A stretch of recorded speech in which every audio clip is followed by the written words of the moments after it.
Fitness goals are always top of mind going into a new year. Plus, we've been hearing a lot lately about the importance of lifting and lifting heavy. But just getting started can feel overwhelming. So I brought in a little muscle to get us started. I'm talking about Alicia Erickson, aka the Midlife Maven. She's making it her mission to help women get into the best shape of their lives. Welcome, welcome. I'm so excited. Like, a new year is always just like a new start and a refresh, and I'm just loving. I'm into HIIT classes, which you actually said I shouldn't be doing a ton of those. But before all of that, and before we demo, I'm not stalling, I promise. Tell me about yourself, how you got into this. So I've always been into health and fitness. It's been something that I've been passionate about my whole life. But as I was coming into perimenopause, I just noticed that the things that I was doing not quite getting me the results that I wanted. And so I started to make some changes. Okay. Yeah. And this is your before? Started to make some changes, yes. This is my before. Really, when I started making big time changes was when I became an empty nester at age 48.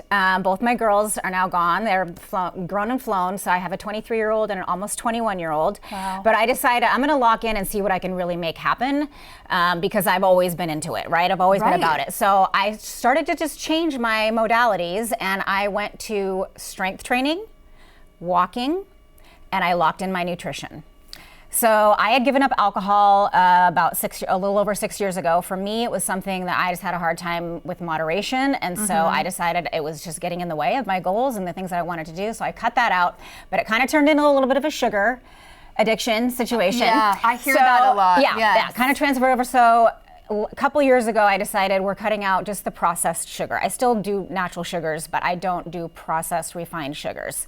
And it's just been putting all those things together. It's very basic. It's very like rudimentary, but it's been completely game changer. Game changer. Well, whatever you're doing, I want to do the same thing. Why is it so key for women and older women in general, and just people in general, to lift heavy? Well, muscle is the organ of longevity. It is literally the fountain of youth. Like, you put muscle on your body, metabolically, your body is going to be working so much better. Everything is going to be so much more streamlined. You're going to run like a Maserati. Ooh, when you run like a Maserati. When you have muscle on your body, it is literally, like I say, the fountain of youth. We don't want to be going into this last part of our life unable to do things. We don't want to be breaking hips. We want to be able to be vivacious and have these years be quality years.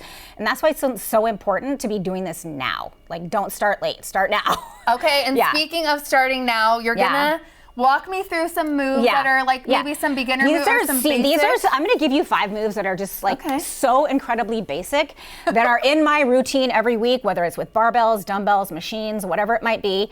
I'm doing these movements all the time. Okay. So the first one I'm gonna have you do is a shoulder press, overhead press. Like this, with my arms out so like shoulder this. press. So typically you're going to choose, a weight where the last 2 to 3 reps are gonna feel very challenging. So the weight's gonna need to be heavy enough where it feels challenging on those last few reps, but you still are able to maintain good form. Like, you don't want to lose your form, right? Right. So typically you would do maybe 3 sets of 8 to 10 reps. Okay. And you take a little rest in between. Rest is important. Rest Drink water. in between, yeah. Okay. Rest in between your sets. Okay, the next one I'm gonna show you is a row. So you're gonna hinge over, keep your legs a little bit more straight. Okay. And then hold the dumbbells out here, and then just pull back. I've been doing this is gonna work your back. This is gonna work your back. Okay. Even a little bit closer into your belly. Okay.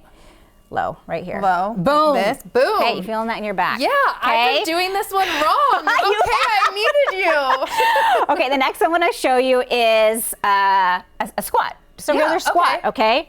So your feet are about a little bit over hip width apart. Your toes slightly pointed out, just so slight, okay? Squat. Oh yeah, you got a good squat. Okay, good. You look good, girl. Yeah.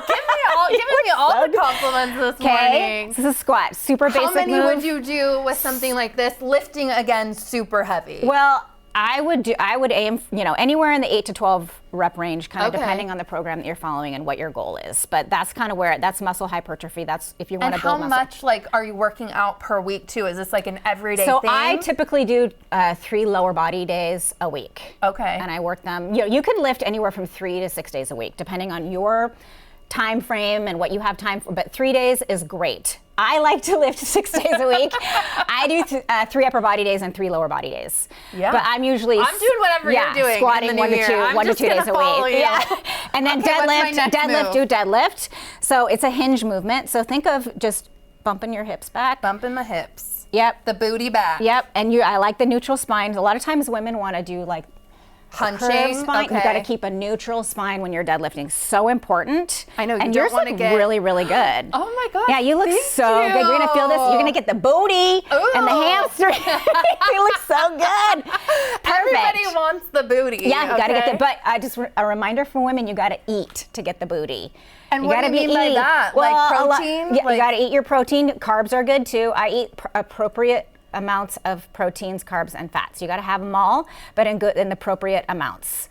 So, but you got to eat. You can't be constantly chasing calorie deficits. If you want to grow the booty, you got to be eating. And I think that's been my problem too. It's like you're getting to such a low calorie like intake, and then you have no like energy really, you know, to actually be lifting heavy. Exactly. Wow. Yeah. Thank you so much for being here. I love all of your tips. I'm just gonna follow you and do whatever you want. Yay. Going to break. We're just gonna do squats. Thank you. Thank you.